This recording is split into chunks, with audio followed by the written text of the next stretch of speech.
बिस्मिल्लाहिर्रहमानिर्रहीम। अस्सलाम वालेकुम नाज़रीन, आप यूट्यूब चैनल देख रहे हैं। मैं इमरान खान हूँ। आज़म सवाती साहब वाला मामला जो है वो गंभीर होता चला जा रहा है।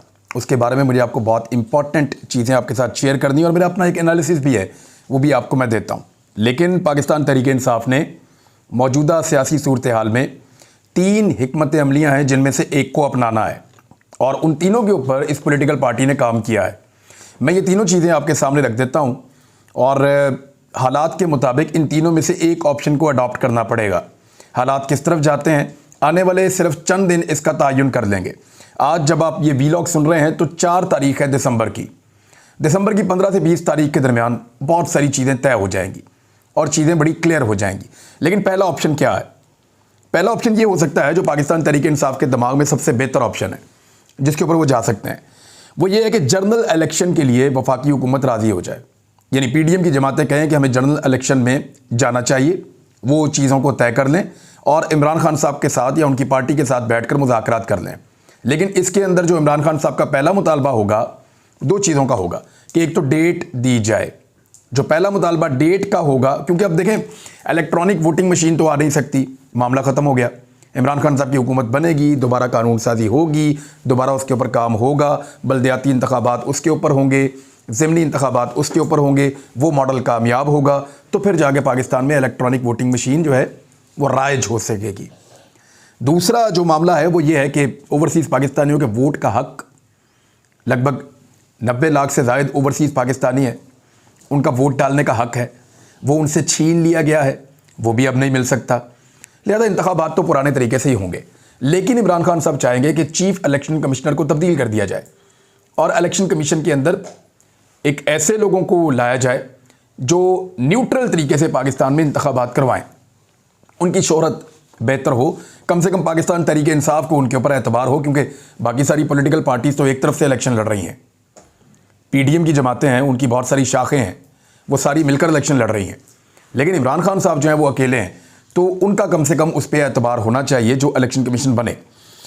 अब अगर सारे राज़ी हो जाते हैं इमरान खान साहब के इस मुतालबे के बाद कि मैं या तो फिर खैबर पख्तूनख्वा और पंजाब असम्बली को तहलील करने वाला हूँ, और अगर सबको इस बात की समझ आ जाती है कि इंतखाबात करवाया जाए, तो पहली चीज़ तो इमरान खान साहब ये चाहेंगे कि इलेक्शन कमीशन, और दूसरा वो डेट चाहेंगे कि उनको इंतखाब की डेट दी जाए। डेट के लिए इमरान खान साहब अपनी ख्वाहिश का इजहार कर चुके हैं। कल मेरे साथ इंटरव्यू में उन्होंने कहा कि मार्च से आगे वो नहीं जाना चाहते। वो ये चाहते हैं कि मार्च के अंदर इंतखाबात हो जाएँ और मार्च के अंदर जो है वो ये मामला आगे बढ़ जाए। अब मार्च में क्योंकि रमज़ान मुबारक का आगाज़ हो रहा है, तो मैंने ये बात इमरान खान साहब से पूछी थी, तो उन्होंने कहा कि कोई फ़र्क नहीं पड़ता कि मार्च में भी अगर इंतखाबात हो जाए तो कोई फ़र्क नहीं पड़ता। वैसे रमज़ान मुबारक में उन्होंने कहा कि कोई फ़र्क नहीं पड़ता, और मैंने फिर उसके बाद देखा कि रमज़ान मुबारक में तो बाकायदा मुसलमान जंगें लड़ते रहे हैं। सलाउद्दीन अयूबी ने जब जेरूशलम को आज़ाद करवाया था तो वो भी रमज़ान मुबारक था, वो लड़ाई तब हुई थी। उसके बाद फ़तह मक्का रमज़ान मुबारक में, जो ग़ज़वा बदर है वो भी रमज़ान मुबारक में, और इसी तरह और बहुत सारी जंगें मुसलमानों ने जो लड़ी हैं वो रमज़ान मुबारक के अंदर लड़ी हैं। बड़े बड़े फ़ैसले रमज़ान मुबारक के अंदर किए गए हैं, बड़ी बड़ी एक्टिविटीज़ मुसलमानों ने रमज़ान मुबारक के अंदर की हैं। तो रमज़ान मुबारक में तो बरकत बहुत ज़्यादा होती है, सबको अल्लाह पे एतबार करना चाहिए, और रमज़ान मुबारक में भी लोग ज़्यादा खुशू व खुजू के साथ अपनी कौमी ज़िम्मेदारी अदा करेंगे, और बहुत सारा बोझ जो उनके ऊपर रहता है नॉर्मली रमज़ान में वो बोझ उतर जाता है, शैतान भी कैद होता है, तो ज़्यादा अच्छे तरीके से लोग अपने वोट का हक इस्तेमाल कर सकते हैं। मेरी तो वैसे जब से मैं ये सोच रहा हूँ कि रमज़ान में इलेक्शन हो सकता है, तो मुझे ज़्यादा एक्साइटमेंट है कि थोड़ी सी उसकी टाइमिंग तब्दील करके, यानी सुबह 7 बजे से इलेक्शन शुरू करवाएं या 7 बजे से पहले करवा लें, 6 बजे शुरू करवा दें इलेक्शन। लोग सैरी करने के बाद नमाज़ पढ़ें और जाएँ, जाकर इलेक्शन में वोट डालें, असर के वक्त तक इलेक्शन मुकम्मल कर लें, और उसके बाद वहीं पर अफ्तारी हो, उसके बाद और गिनतियाँ शुरू हो जाएँ। तो रमज़ान मुबारक के अंदर भी एक बड़ा पाकिस्तान रमज़ान मुबारक में बना था, आपको याद है? तो अल्लाह ताला ने कितनी बड़ी कामयाबी मुसलमानों को रमज़ान मुबारक में दी थी, और पाकिस्तान की तहरीक भी रमज़ान मुबारक में चल रही थी। बहरहाल ये इमरान खान साहब का कहना है मार्च। किसी भी सूरत इमरान खान साहब नहीं चाहेंगे कि मौजूदा जो इम्पोर्टेड हुकूमत है ये बजट पेश करे। तो एक तो उनके दिमाग में ये ऑप्शन है कि हर हाल में पूरा पाकिस्तान इलेक्शन में चला जाए, और उस सूरत में इमरान खान साहब ने एक हिकमत अमली बनाई है कि वो अब सिंध में जा रहे हैं। सिंध में जाने की उनकी वजह यह है कि पहले तो वो शाह महमूद कुरैशी साहब को भेज रहे हैं 1 जनवरी से, और उनकी एक टीम बनाई है जो लोग जाएंगे सिंध में। और इमरान खान साहब कई दफ़ा कहते हैं कि मैं सिंध को माफिया से निजात दिलाऊंगा, सिंध की क़यादत को शाह महमूद कुरैशी साहब के साथ इकट्ठा किया है। इंटीरियर सिंध और बेशतर इलाके शाह महमूद कुरैशी साहब देखेंगे। शहरी इलाकों के लिए भी टीमें बन रही हैं। बड़ी तेज़ी से सिंध के अंदर तंजीम साजी की जाएगी, क्योंकि सैलाब के बाद बिलावल ने वहाँ घुसने की जहमत नहीं की। उन इलाकों में जहाँ पर रियली सैलाब आया है, जाली कैंप बना के अपने वर्कर बिठा के वहाँ पर बिलावल जाते रहे हैं, मुराद अली शाह जाते रहे हैं। लेकिन सिंध के अवाम जो हैं वो बिलावल को और मुराद अली शाह को ढूंढ रहे हैं, और वो ढूंढ कर उनको खराज तहसीन देना चाहते हैं, पेश करना चाहते हैं कि जनाब आप हमारे हुक्मरान हैं, हम डूब गए, आपने डुबो दिया हमें, प्रैक्टिकली आपने डुबोया हमें, हम खुद नहीं डूबे। आप दादू में चले जाएं, जाके किसी से भी पूछें, वजीर आला सिंध का ज़िला है, किसी से पूछें, वो कहेगा हम डूबे नहीं हैं, हमें डुबोया गया है। वो ये दावा करते हैं। आप उनसे मिलकर देखें, हुकूमत ने उनको पूछा भी नहीं मुड़ के। तो इस सूरत हाल में सिंध के अंदर पाकिस्तान तहरीक इंसाफ बर वक्त दाखिल हो रही है। इमरान खान साहब 15 तारीख तक अपनी टीम को वहाँ मुतहरिक करेंगे, और 15 जनवरी से लेकर फिर जनवरी के इख्तिताम तक इमरान खान साहब खुद सिंध में जाएंगे और वहाँ पे काम करेंगे, और सिंध के अंदर अपनी सीटों में इजाफा करने की कोशिश करेंगे। आसिफ अली जरदारी को इंटीरियर सिंध में कमज़ोर करने की कोशिश करेंगे। तब तक इमरान खान साहब का पाँव भी ठीक हो जाएगा। अब जब कल मेरी उनसे मुलाकात हुई, मैंने देखा तो उनका दायां पाँव सूजा हुआ था। ना सिर्फ सूजा हुआ था, बल्कि वो तकलीफ़ महसूस कर रहे थे, उनके लिए चलना भी मुश्किल है। अब वो एक स्पोर्ट्समैन है, सारी ज़िंदगी उन्होंने ऐसे गुजारी है, और उनकी कोई सेहत भी उतनी बेहतर, क्योंकि जब आप वर्जिश करते हैं, भाग दौड़ करते हैं, तो आपकी सेहत का लेवल कोई और होता है। और इमरान खान साहब ने सारी ज़िंदगी अपनी फ़िटनेस को एंजॉय किया है।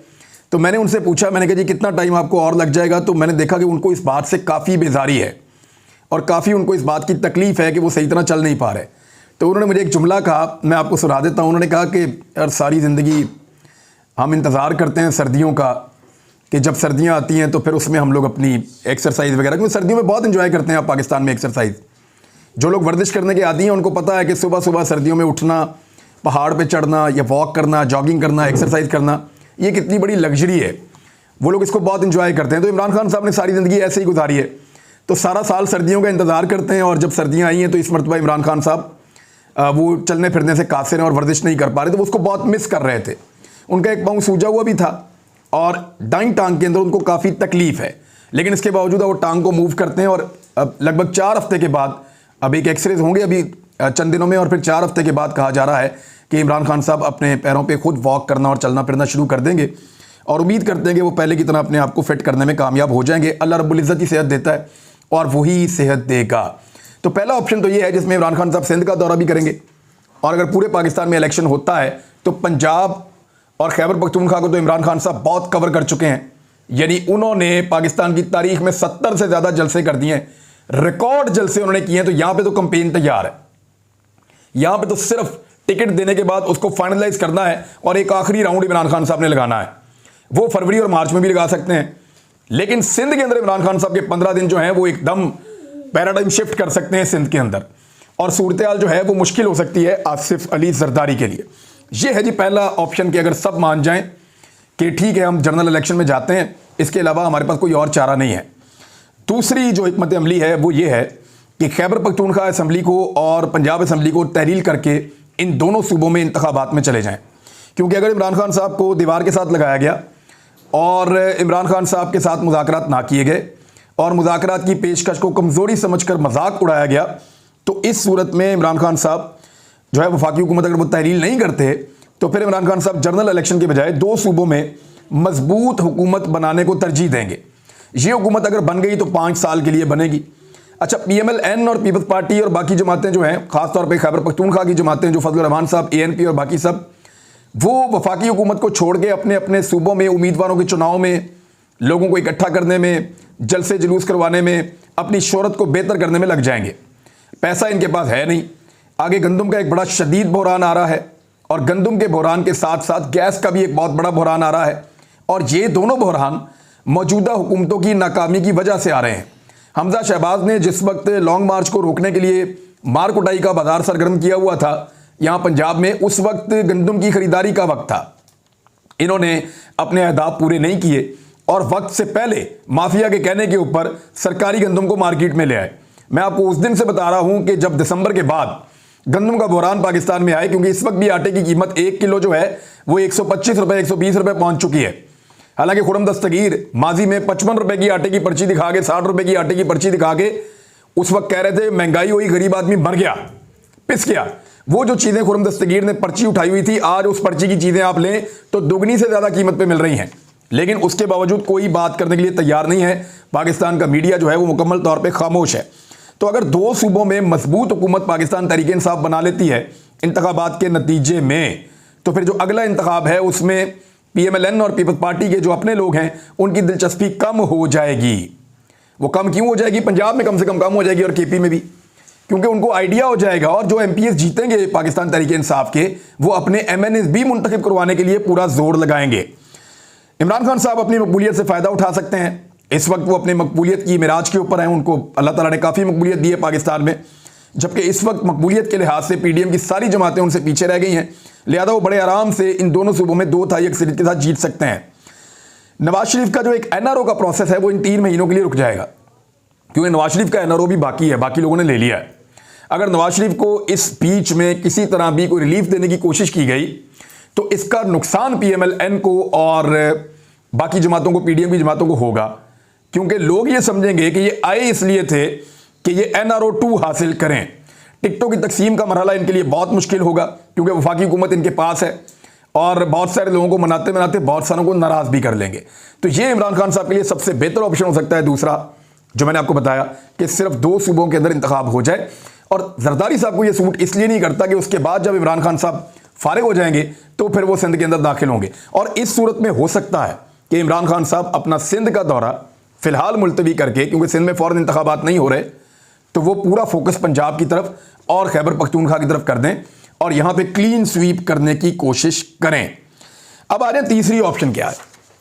तीसरा ऑप्शन ये है कि मुमकिन है कि ये सारी चीज़ें ना होने दी जाएं, यानी अगर एस्टेब्लिशमेंट अपनी गुज़िश्ता 8 महीने की पॉलिसी को जारी रखती है, 8-10 महीने की जो उनकी पॉलिसी है, जो जनरल बाजवा साहब ने बनाई थी इमरान खान साहब के बकौल, अगर एस्टेब्लिशमेंट अपने आप को उन पॉलिसियों से अलग करती है तो पहली 2 सिचुएशंस होंगी। लेकिन अगर वो रोड़े अटकाते हैं इंतखाबात के रास्ते में, या हालात को ज़बरदस्ती मोड़ने की कोशिश करते हैं, चीज़ों को ज़बरदस्ती कंट्रोल करने की कोशिश करते हैं, और ऐसी कोई साजिश होती है, तो फिर एक और अवामी तहरीक खड़ी करने का जो ऑप्शन है वो पाकिस्तान तहरीक इंसाफ के पास मौजूद है और वो उसी पे गौर कर रहे हैं। एस्टेब्लिशमेंट की मुदाखलत कैसे हो सकती है? इमरजेंसी की सूरत में, गवर्नर राज की सूरत में, या किसी ऐसे गैर आइनी इकदाम की सूरत में जिस पर अदलिया की एक मानी खेज किस्म की खामोशी होगी, जैसा कि अदलिया खामोश हो जाती है ऐसे मौकों के ऊपर। जबकि परवेज इलाही अगर पैंतरा बदल जाते हैं तो ये एक अलग गेम होगी जो एस्टेब्लिशमेंट की जानिब से होगी, क्योंकि PDM की जमातों के साथ जाने की गलती परवेज इलाही कभी नहीं करेंगे। हाँ, एस्टेब्लिशमेंट के दबाव के ऊपर अगर उनको मजबूर किया गया, ब्लैकमेल किया गया, उनके केसेस दिखाकर, उनके रिकॉर्ड दिखाकर, उनकी चीज़ें दिखाकर, तो ये एक मुश्किल पैदा हो जाएगी। अब एक तो ये मैंने आपको बता दिया, दूसरा इंतखाबात की तैयारी जो है वो बहुत तेज़ी से, जहाँ इलेक्शन कमीशन कर रहा है वहीं बहुत तेज़ी से इमरान खान साहब ने हुक्म जारी कर दिया अपने तमाम लोगों को कि हलकों में जाएं, क्योंकि कुछ लोगों को पता है कि उन्होंने इलेक्शन लड़ना है। ख़ासतौर पे वो MNAs जिन MNAs ने इमरान खान का साथ नहीं छोड़ा और इस्तीफे जमा करवाए, वो 20 के करीब तो लौटे हैं ना, वो तो चले गए, राजा रियाज वगैरह, नूर आलम खान वगैरह और बाकी लोग। लेकिन जिन्होंने इमरान खान का साथ नहीं छोड़ा और वो डटे रहे, उन सबको इमरान खान साहब टिकट देने, और वो अब अपने हलकों में जाके काम शुरू कर दें। बाकी टिकट इमरान खान साहब देखेंगे कि वो किसको देना है। तो बहुत सारे लोगों का या मैक्सिमम लोगों को आइडिया है कि वो कहां से इलेक्शन लड़ने जा रहे हैं। फिर इसी तरह बहुत सारे MPs को भी आइडिया है कि वो कहां से इलेक्शन लड़ने जा रहे हैं। जिनको आइडिया नहीं है उनके टिकटों को इमरान खान साहब ने फाइनल करने के लिए माहौल तैयार करना शुरू कर दिया है और उस पर पेपर वर्क शुरू हो गया है। तो इमरान खान साहब ने इसको अनाउंस किया है, फवाद चौधरी ने, कि इमरान खान साहब ने कह दिया अपनी पार्टी को कि रेडी हो जाएं और अब इलेक्शन की तैयारियों के लिए अपने अपने हलकों में चले जाएं और जोर लगाना शुरू कर दें। आजम सवाती साहब वाले मामले का मैंने आपको पहले भी कहा था कि ये गले पड़ता जा रहा है। ये एक बहुत बड़ा चैलेंज बन गया है पाकिस्तान की एस्टेब्लिशमेंट और पाकिस्तान की अदलिया के लिए। देखें, अगर आजम सवाती को कुछ हो जाता है तो पाकिस्तान की अदलिया और पाकिस्तान की एस्टेब्लिशमेंट के ऊपर इनकी लाश एक बोझ की तरह हमेशा पड़ी रहेगी, जिसको ये उतार नहीं सकेंगे। क्योंकि इस वक्त चीफ जस्टिस ऑफ पाकिस्तान भी सुन रहे हैं और इस वक्त पाकिस्तान के आर्मी चीफ भी सुन रहे हैं, और इन्हीं दोनों की रिस्पॉन्सिबिलिटी इस केस में स्पेसिफिकली मैं कह रहा हूं बनती है कि वो इस मामले को किसी तरह रिजॉल्व करें। देखिए, पाकिस्तान की एस्टेब्लिशमेंट का एक बहुत इशू है। इशू ये है कि वो कभी ये बर्दाश्त नहीं कर सकते कि उनसे सवाल किया जाए या उन्हें जवाब देना पड़े। ये तो हो सकता है कि वो अपनी मुतनाज़ पॉलिसी को तब्दील कर दें, लेकिन उस पॉलिसी के नतीजे में पाकिस्तान का जो नुकसान हुआ है उस नुकसान के ऊपर अगर कोई उनसे सवाल करे और उनको जवाब देना पड़े तो ये उनको बिल्कुल पसंद नहीं है। अब मसला ये है कि आज़म सवाती पिछली पॉलिसी की वजह से बहुत बुरी तरह मुतासिर हुए हैं और वो सवाल पूछ रहे हैं। अब इस मसले की दोबारा से मैन हैंडलिंग की जा रही है, यानी ज़बरदस्ती इस मसले को हल करने की कोशिश की जा रही है। और 5 दिन का तो अभी रिमांड हुआ है आज़म सवाती का। ये सब इलीगल है, ये FIR है, ये इलीगल है, ये गैर कानूनी बोगस FIRs हैं। सुप्रीम कोर्ट 1 घंटे के अंदर इस सबको उड़ा के पड़ा मार सकती है, लेकिन आज़म सवाती को तोड़ने की कोशिश की जा रही है। अब इसमें मुझे ऐसा लगता है कि जो भी लोग इसको हैंडल कर रहे हैं, ताकतवर हल्के, उनको एक कदम पीछे हटना पड़ेगा। लेकिन आप सोचें वो एक कदम पीछे क्यों नहीं हट रहे? इस सवाल का जवाब मैं बड़ी देर से तलाश कर रहा था। मैंने बहुत सारे लोगों से बात की, तो जो समझ आई है और जो चीज़ सामने आई है मेरी दानिश में मैं आपके सामने रख देता हूं। ये जो मसला है ना, ये मसला है खौफ का। कुछ ताकतें जो हैं वो खौफ के साथ रूल करती हैं, खौफ फैलाकर लोगों को कंट्रोल करती हैं। खौफ कौन सा? दंगे होने का खौफ, तशद्दुद होने का खौफ, प्राइवेट वीडियोस जो हैं वो बाहर निकलने का खौफ, कारोबार और नौकरी के छिन जाने का खौफ, अपने प्यारों के तहफ़्फ़ुज़ का खौफ। अगर ये खौफ ख़त्म हो जाए तो फिर जो पुराना खेल पाकिस्तान में 70 साल से खेला जा रहा है वो खेल रुक जाएगा और ये खेल फिर दोबारा नहीं खेला जा सकेगा। कुछ लोगों को ये भी खौफ होता है कि वो करप्शन में पकड़े जाएंगे, उनकी जो करप्शन है उसका रिकॉर्ड मौजूद है, उसमें पकड़े जाएंगे। तो मेरे ख्याल में करप्शन का खौफ फैलाने की बजाय पाकिस्तान में रूल ऑफ लॉ अगर कायम किया जाता तो ये करप्शन ही ना होती। तो रूल ऑफ लॉ इसलिए कायम नहीं किया गया कि लोग गलतियां करें, करप्शन करें, उनका रिकॉर्ड अपने पास रखा जाए, फिर वो रिकॉर्ड दिखा दिखाकर उनको ब्लैकमेल करके उनको इस खौफ से मजबूर किया जाए कि हमारे मुताबिक चलो। तो मुख्तलिफ लोगों के लिए मुख्तलिफ किस्म का खौफ क्रिएट किया गया है। इस मरतबा प्रॉब्लम यह हो रहा है कि नंगे होने का खौफ, तशद्दुद का खौफ, गिरफ्तारी का खौफ, मर जाने का खौफ, ये खौफ लोग उतार रहे हैं। अगर आज़म सवाती इस मामले में सुरखरू हो जाता है तो फिर ये खौफ काफ़ी हद तक टूट जाएगा। मामला उस खौफ को बरकरार रखने का है और ये खौफ बहुत काम का है। गोरे ने भी बड़े सगीर में बहुत कम तादाद होने के बावजूद इसी खौफ के साथ हुक्मरानी की थी। अब तक के लिए इतना ही। अपना ख्याल रखिएगा, अपने इस चैनल का भी। अल्लाह हाफ़िज़।